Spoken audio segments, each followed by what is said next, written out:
Hey y'all, what's up, and welcome to the Moo Room. It is your host, that girl, sister girl, and welcome.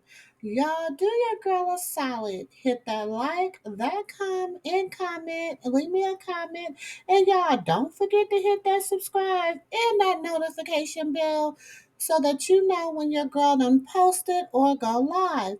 Now, we are talking the auntie, the good auntie Monique. You know her. We love you, babies, for real. Auntie Mo. Y'all know her. And y'all know Auntie Mo is a fan favorite of Sister Girl. I love Auntie Mo. I do. So Auntie Mo went on Unc's channel yesterday on Unc's show, Club Shay Shay. You know, she was up out in the club with Uncle Shay. And as she was out in the club with Uncle Shay, she revealed some things. Now, when they say hit dogs holla, that they really mean hit dogs holla, okay? Because after she completed her interview on Club Shay Shay, DL Hughley took to his Instagram and he had a lot to say. And this is what he had to say. Club Shay Shay is getting messier and messier. It's almost like Wendy Williams didn't go anywhere. She just got a wait set.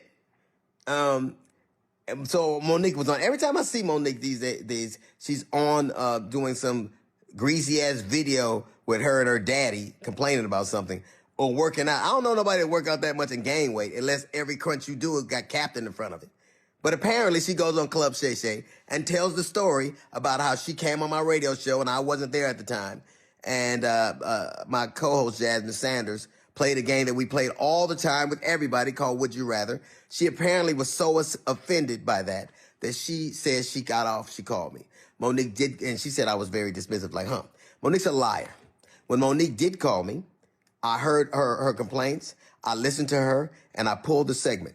So if I had been as dismissive as she alleges I was, that segment would have aired. It didn't because I respected her wishes. She's a liar. It's also befuddles the shit out of me how somebody who as a comedian talks as much shit about everybody else as she does, she has the temerity to be offended about anything as much shit as you say about people. Then she encouraged everybody, allegedly it stems from the fact that I used to always talk shit about her on video after video, and she encouraged her sweet babies to look at the video and find them. Do that. Do exactly what she says. And you know what you're not going to find? You're not going to find any evidence of that because Monique is a fucking liar. She's lying about that. But what you will find is Monique talking shit about some alleged contract dispute we had. Look at the ticket. It says D.L. Hughley, then Monique. She knows the story. But what she did in response to that, she talked about my dog, my wife. This broad even brought out my daughter's personal trauma. My daughter was molested, and Monique brought that shit out and told the world that I allowed my daughter to be raped in front of me. The lying motherfucker. She knows she was lying. And it only stopped when everybody from my family checked her. It's interesting. You know what else you won't see Monique doing? You won't ever see her with her family, videos with her children or grandchildren, because nobody fucks with me. How do you have sweet babies when your own babies don't fuck with you? How do you love us for real when there's no evidence of anybody loving you for real, except your daddy, who you apparently have to pay?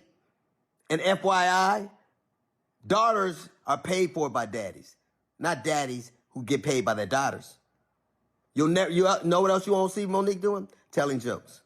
Monique, if she'd have spent as much time actually writing jokes and writing her Netflix special as she did complaining about not having one, it wouldn't have been trash. It got the worst reviews of any Netflix special in history. Because that's what Monique does. She complains and she has grievances. You never see her being a human being. You never see her being sweet and warm to people.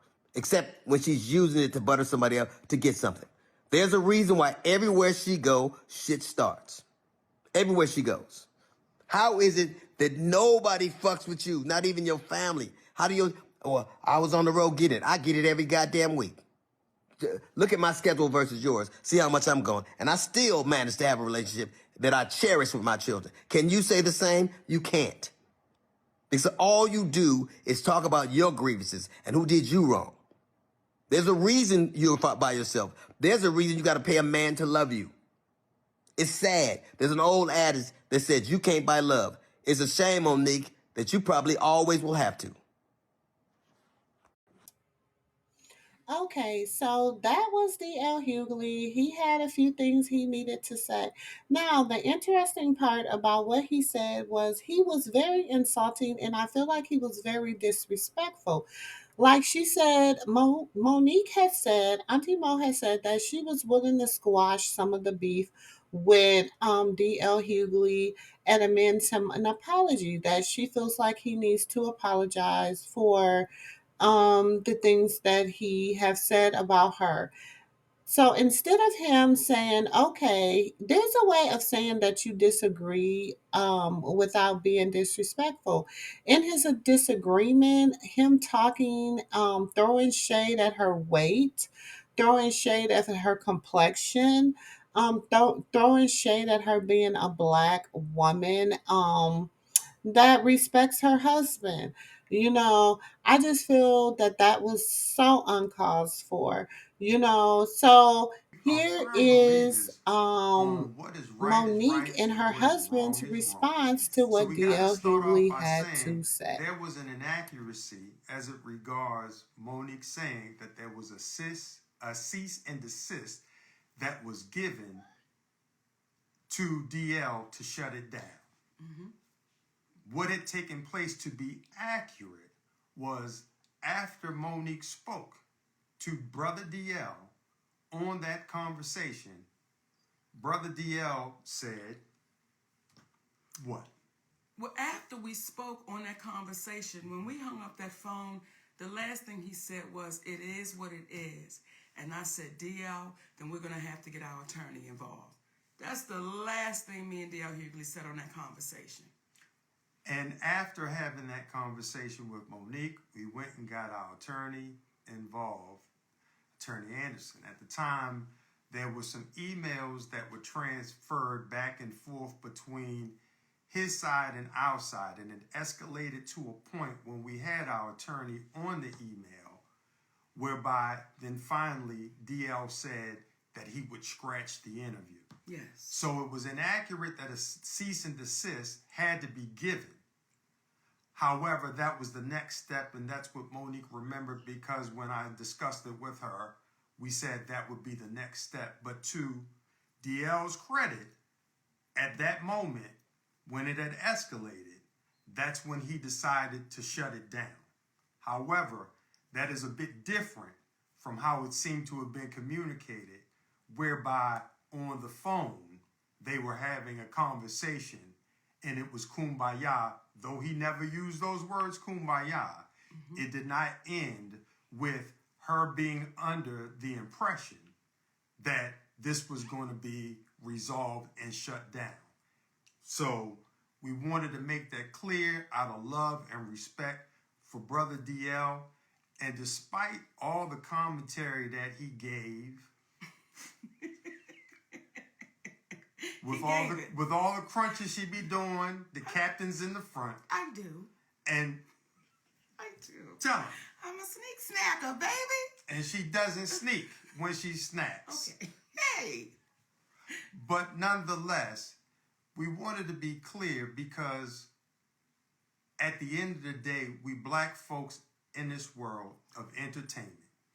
And there was a level of harshness in his return that seemed a little bit exaggerated for the moment. And we wanted to make it clear, and I think Monique can do it best when she speaks in reference to what she meant while talking about DL in the past. You know, when I watched DL say, she went after my wife, she went after my daughters, I want to really be clear who I went after so that there's no confusion here. When I was on stage, when I'm on stage and we are performers, we are performing to the audience in front of us. When I was on that stage and I said it must be hard to perform oral sex. But differently. Okay, on a coward. That had nothing to do with Mrs. Hughley. That insult was directed straight to you, DL. That had nothing to do with your wife. That was straight to you. So it felt like you were trying to pass it off as if I was going after your wife. When it comes to your daughter, to the baby that you did a post about, you did an interview about, I didn't do that interview. I simply reposted what you said. So when you say, Monique, you went after my daughter, that's untrue, DL. I posted what you said. And then when you said when you were really going for it with your shades on, and you said, Monique said, I stood by and watched my daughter be raped. D.L. Hughley, that's your conscience talking to you, brother. I never said that. I never said that. And I want to be a little clear about something else.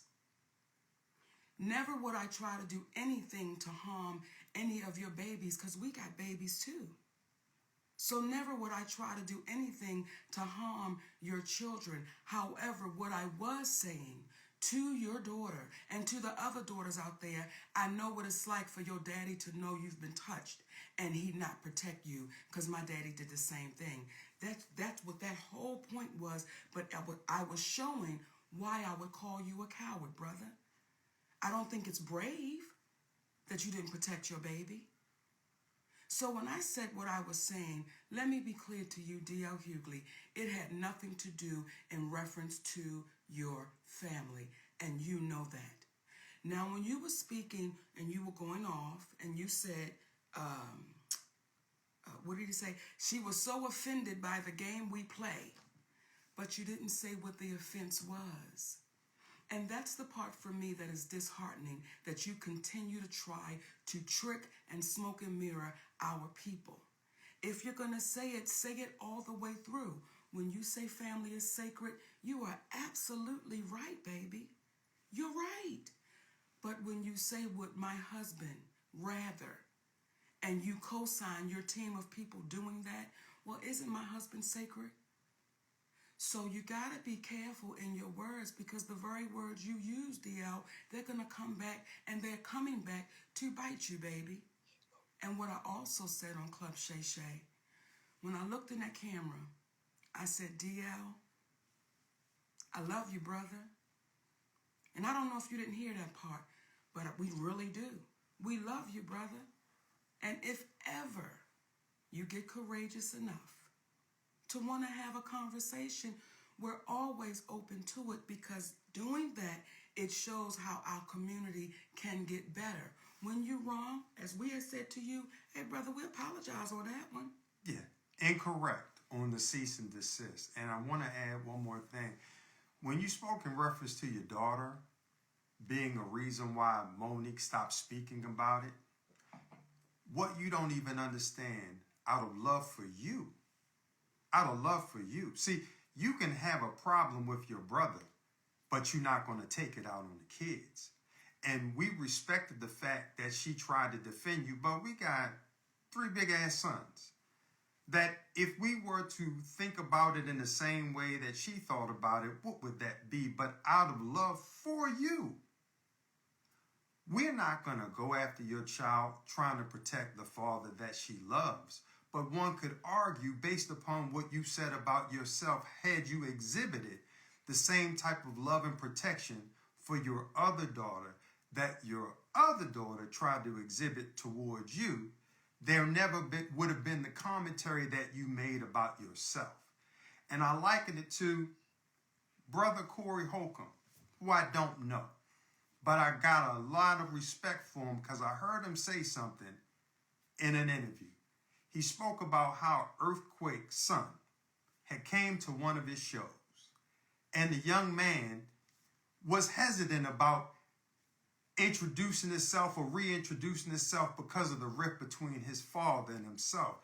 And Brother Corey was like, come on, man, no, you come over here and I'm going to give you love, because that was between your father and I. And it made him reconsider the whole thing and reach back out to an old friend. In my humble opinion, that's what real men do. We come from the old school. We not gonna have no problem with your children because we love them and we love you and we want y'all to win. Not at the expense of the community, though, being demeaned in order to get followers, but from the standpoint of if we come together, we're gonna win just by default. So at the end of the day, when you get to talking about how Monique is not loved and this and the other, that's your perception. But what I'll say is it is due to the love that we have that we're able to love those that say things that are could be construed as hurtful, but we understand that the old saying of hurt people. So we don't take what you say personally, brother. And again, it's nothing but love. In addition to the fact, I'm Q Sci-Fi. Just like you, except I've been in about 29 going on 30 years. I'm not going to argue with you, frat. Ain't nothing but love. So we wanted to extend that to you and let you know what it is. And again, if you ever want to speak, let's have a real conversation. But people needed to know where the confrontation on stage began, and it was from that day. It was from that day. And once you own that day, DL, guess what, baby? We'll be good. Now, So y'all heard the response to what DL Hughley has said. You heard the response from Monique and her husband Sydney. And with that, I mean, let me know what you think. Me personally, I feel like they handle it as adults. Some people are upset that they replied. They were, but it's okay for DL Hughley to go and say the vital things that he said about this woman, this black woman in February in Black History Month. It's okay for another black man to tear down a black woman. I don't know. It's just not sitting right with me. It's not sitting right with me. But y'all let me know what y'all think in the comments below. Please like, comment, subscribe, and I'll catch y'all in the next video. Peace.